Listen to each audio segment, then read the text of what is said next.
On this video, I'll be talking about 3 things I learnt self-publishing this book.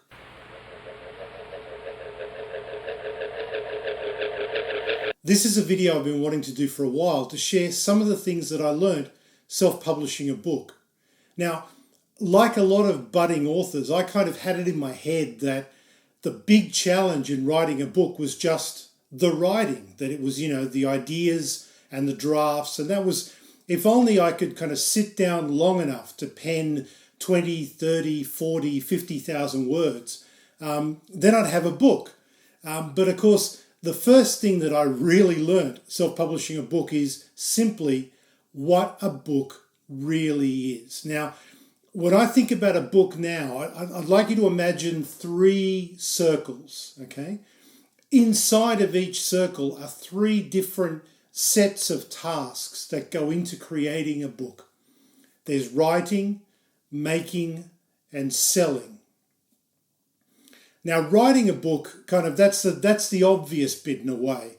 There's ideas, you'd write down drafts of the ideas. Then there's maybe some developmental editing to try and get a structure or a storyline together. Then you rewrite. Then there's line editing to get the sentences and the paragraphs to hang logically, as it were. Then you rewrite again.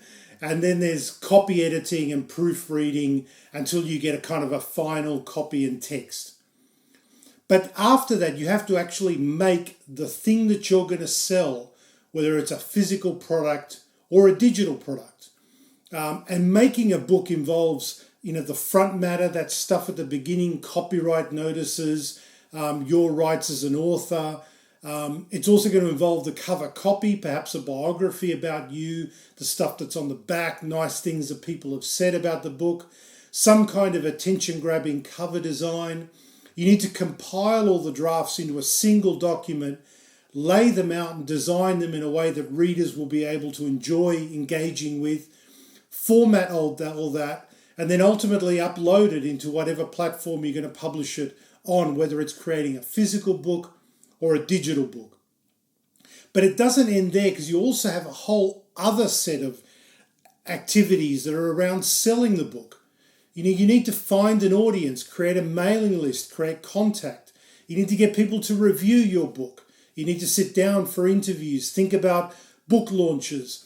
How's the book going to be distributed? Where are people going to be able to buy it online or in stores?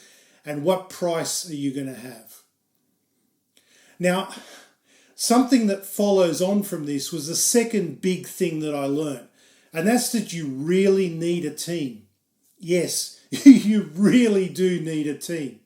Because on top of what's involved in writing the book, you're also going to need editing skills, design, coding, marketing, public relations, sales, and distribution. Now, maybe you're super able and talented and you can do all of that. I certainly can't. And I found myself having to think about, where do I pay for some of this and how am I going to do it myself? Because I certainly couldn't bank on asking all my friends and family to chime in and do all of that for me. Now, the third big thing I realized was simply that you need to build a long runway or you're going to crash and burn. Now, what do I mean by that? Well, in the music industry, we talk about a runway as what's required in order to be able to launch a band, launch an album, or launch a tour. So think about the runway at an airport, okay? Now, a small plane can take off from a fairly short runway, but a big, heavy plane needs a longer runway to make a safe takeoff. In the same way, if your band was going to play a couple of gigs around town, then, maybe just simply sending out some demos to a local radio station, doing a little bit of social media and perhaps an interview in a local newspaper is enough. But if your band is going to tour the world, then you've got to create PR and a buzz in every single location all the way around the world. And I think when we self-publish a book, our desire is so strong to get the book out there, to get people reading it and get some feedback, that it's very easy to kind of build a short runway that isn't long enough to launch and publish the book. And I think there's a lesson there in giving it enough time, because properly published professional books often have a lot of PR. You know, we're hearing trickles about books that aren't going to be released for 3 months, 6 months, a year. And in that time, the publishers are lining up interviews, they're lining up reviews, they're getting it out in the hands of journalists and people who are going to write about the book.